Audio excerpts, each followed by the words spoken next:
This video is on neurodiversity and the insanity defense. So I explore how there could be a tension between neurodiversity and the insanity defense, and I consider ways of potentially resolving this.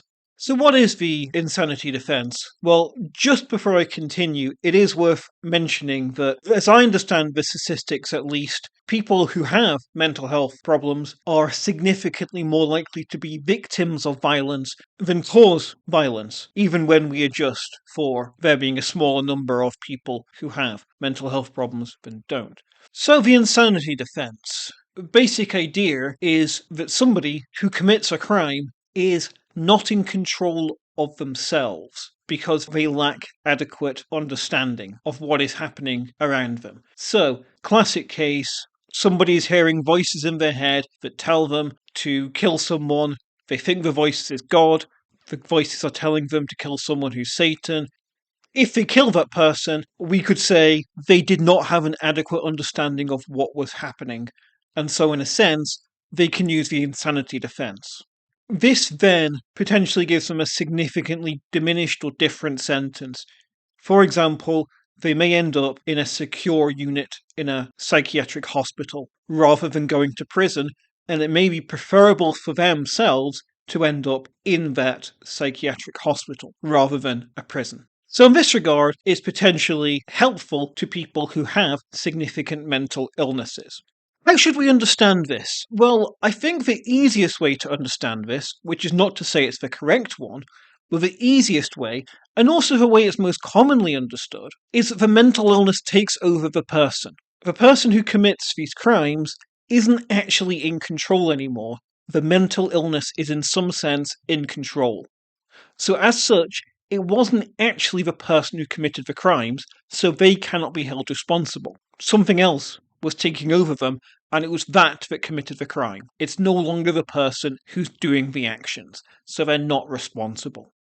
I got thinking about this issue because of two recent things that I saw in the news. So firstly, very recently, somebody who has paranoid schizophrenia killed 3 people, killed them in the street because he had a whole bunch of false beliefs about what was going on. He'd never met these people, but he killed them because he had various associations between who they were and other bad things that might happen. In other words, he did not understand what was going on. Now, the headline is, Family's Anger as Triple Killer Gets Hospital Order. So the family were angry that he did not go to prison, and instead he had diminished responsibility and will be detained at a high security hospital.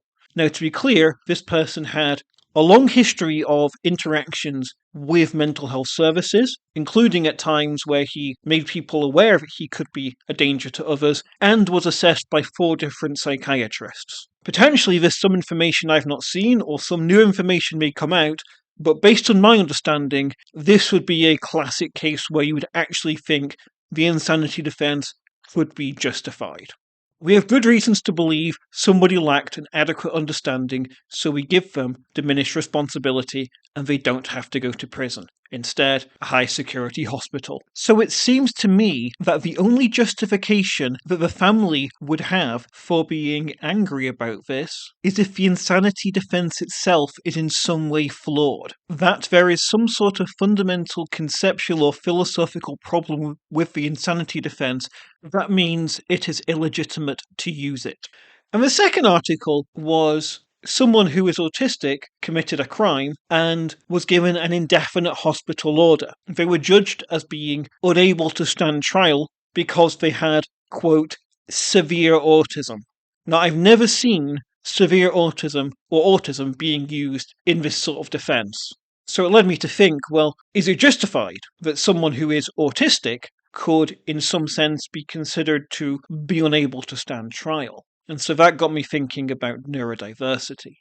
Here's a potential problem. Why the insanity defense might be incompatible with a neurodiversity position. Now, before I continue, there's lots of different approaches to neurodiversity.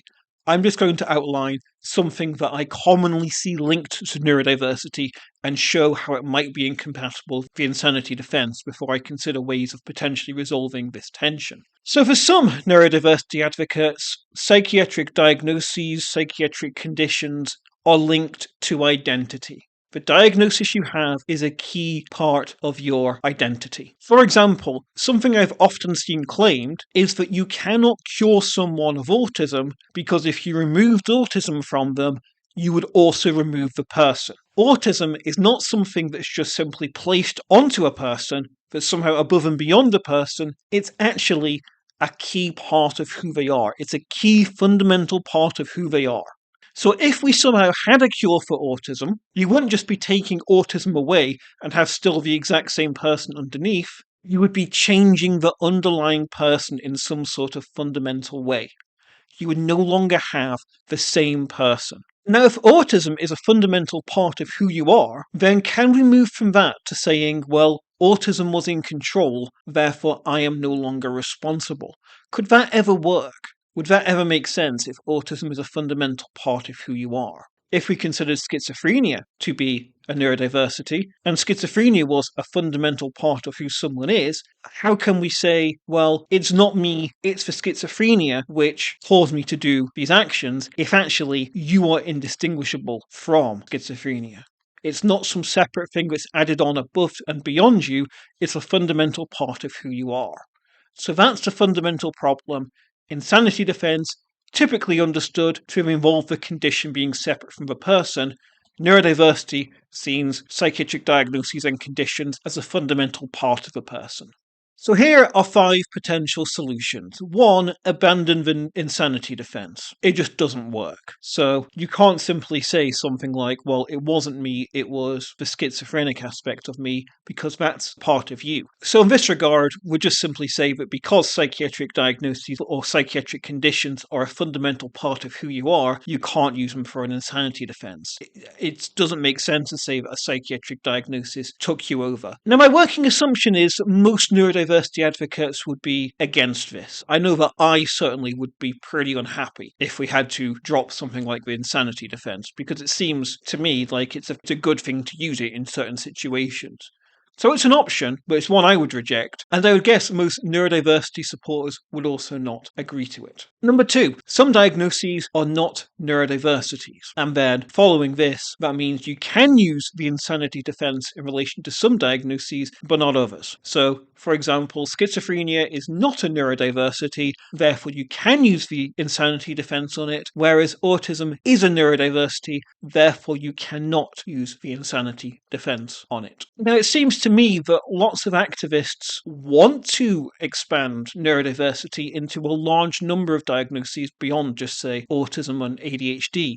Additionally, you also have the idea that everyone is neurodiverse. That seems to be quite a common idea. So I'm not sure many neurodiversity advocates would be very happy with this one either. It's an option, but it would start creating a significant divide between some diagnoses and other diagnoses, which I would guess most neurodiversity supporters would prefer to avoid. Thirdly, drop the link between neurodiversity and identity. So whatever we take neurodiversity as covering and meaning, we drop the claim that psychiatric diagnoses or psychiatric conditions are a fundamental part of who you are. What exactly does it mean for something to be an identity? Let's consider some options. Identities are something that you are born with. Identities are something that society decides you have. Identities are something that you create. Those are 3 ways of thinking about identities. Similarly, are identities in some sense metaphysical? That being, they in some sense are real fundamental parts of the world? Or are they in fact in some sense more practically and socially focused? For example, we might see the meaning of the concept of identity as more relating to its role it plays in, say, our social institutions and legal institutions.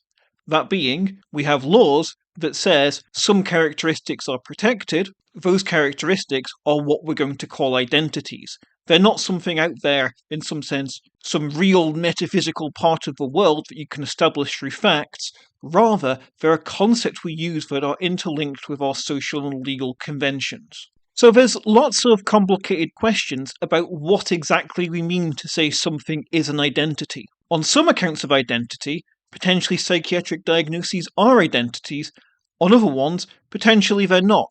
Or alternatively, we may have a situation where some parts of psychiatric diagnoses are identities, but other ones are not. Now, it is worth noting, even if psychiatric diagnoses are not identities, that doesn't mean we can go around curing people. There might be good reasons why to not cure people, even if psychiatric diagnoses are not identities.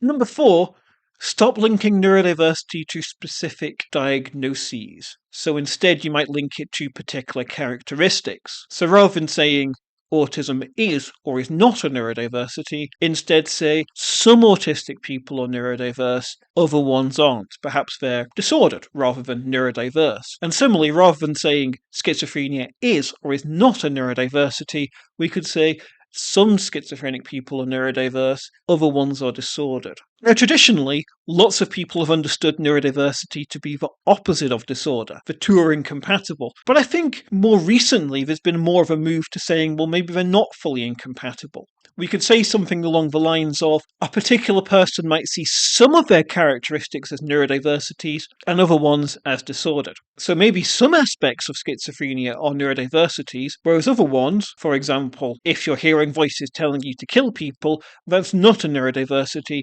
that's a disorder. I suspect some neurodiversity advocates would be quite happy with that. I suspect others wouldn't. Personally, I think that's a perfectly reasonable approach to this.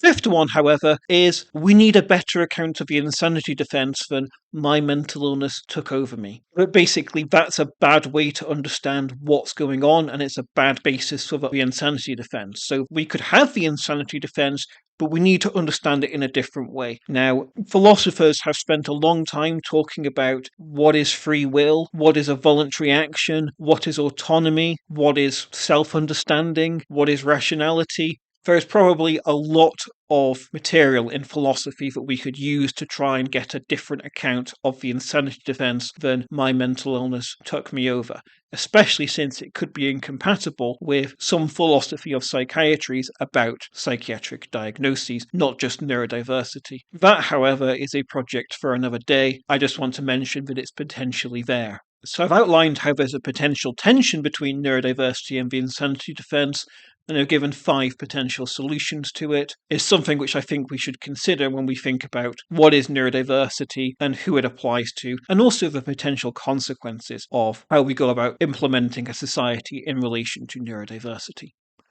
Thank you.